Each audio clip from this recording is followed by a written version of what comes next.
सभी को नमस्कार। मेरा आज का विषय है नई शिक्षा नीति 2020 तथा सरकारी भर्ती में एक टेस्ट सीईटी के तहत मातृभाषा की महत्ता का अनूठा संयोजन। नई शिक्षा नीति 2020 के दस्तावेज जब समाचार पत्रों में छाए हुए थे, न्यूज चैनल पर उनकी व्याख्या और विश्लेषण जोर शोर से हो रहे थे, उस समय नई शिक्षा नीति में प्रारंभिक शिक्षा संबंधी मातृभाषा क्षेत्रीय भाषा के प्रावधानों से एक प्रश्न बार बार उठ रहा था कि शिक्षा तो मातृभाषा में दी जाए, लेकिन आगे अपनी मातृभाषा या क्षेत्रीय भाषा में शिक्षा प्राप्त कर अपनी मातृभाषा में महारत हासिल कर क्या एक बालक अपने आगे की रोजगार प्राप्ति की यात्रा को सही प्रकार से पूरी कर सकेगा।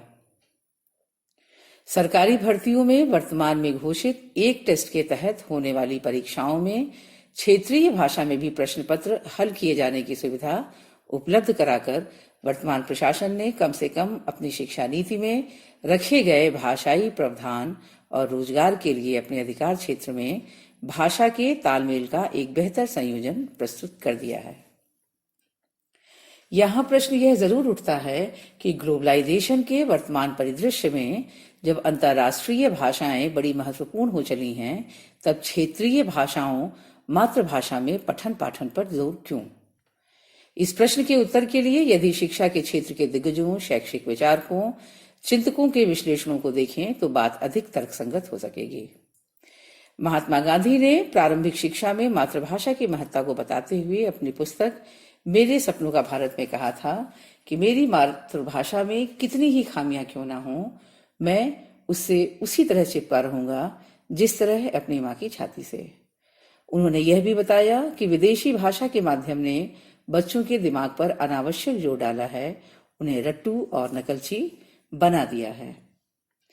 भारत के महान शिक्षा चिंतक रविन्द्रनाथ टैगोर ने अपने स्वयं के जीवन का अनुभव बताते हुए कहा था कि मेरी प्रारंभिक शिक्षा मुझे देशी भाषा द्वारा ही दी गई। अंग्रेजी भाषा से पहले ही मुझे बंगला साहित्य की उत्तम पुस्तकें पढ़ने और समझने का अवसर मिला। अपने आप के अनुभव से मैं भली भांति जानता हूं कि मेरे संवर्धन और मानसिक विकास में इसका कितना योगदान रहा है। बाद में कलकत्ता विश्वविद्यालय के अपने भाषणों में उन्होंने कहा भी कि जब तक छात्रों और अध्यापकों की मातृभाषा शिक्षा का माध्यम न बनेगी, तब तक भारत में आधुनिक विश्वविद्यालय अलग थलग पड़े रहेंगे। वे भारत में होंगे लेकिन भारतीय समाज में ना होंगे। यहाँ विवेकानंद की दिशा को भी देखें। विवेकानंद साहित्य के खंड 4 में शिक्षा के माध्यम संबंधी उनके विचारों का स्पष्ट उल्लेख मिलता है। यहाँ वे कहते हैं कि जनता को उनकी बोलचाल की भाषा में शिक्षा दो, वह बहुत कुछ जान जाएगी। स्पष्ट है कि एक छोटा बालक जो विद्यालय कुछ सीखने, कुछ जानने गया है, उसे उसकी पहली कक्षा में ही यदि ऐसी असुविधा दे दी जाए कि शिक्षा के शुरुआती चरण में ही वह अपनी किताबों, श्याम पट पर लिखे जाने वाले शब्दों से लगाव न महसूस कर सके, उनसे अरुचि कर बैठे, तो स्थितियां ठीक ना होंगी।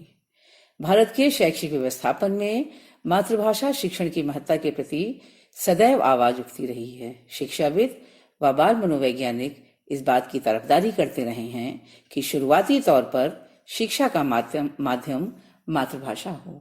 हाँ, आगे विविध भाषाओं को सीखने, उसे जानने, उनमें लिखने पढ़ने की आजादी, उनकी सुविधाओं में कोई कोर कसर न रखी जाए। वर्तमान प्रशासनिक व्यवस्थापन ने हाल के अपने 2 बड़े निर्णयों में क्षेत्रीय भाषाओं, मातृभाषाओं के प्रति जो संवेदनशीलता दिखाई है, निश्चय ही वह सराहनीय है। हाँ, इनकी अपनी चुनौतियां अवश्य हैं। भारत जैसे बहुभाषा भाषी देश में विविध भाषाओं में पाठ्य सामग्री की उपलब्धता, उनके लिए योग्य शिक्षकों की खोज, परीक्षा तथा मूल्यांकन में विविध भाषाओं में प्रश्न पत्रों को बनाने तथा उनके उचित मूल्यांकन की अपनी समस्याएं व चुनौतियां अब हम सबके समक्ष अवश्य होंगी। किंतु बेहतर भाव से लाई गई ये दोनों व्यवस्थाएं इन चुनौतियों का सामना भी कर सकेंगी, इनका उचित व्यवस्थापन भी कर सकेंगी, ऐसी उम्मीद की जानी चाहिए।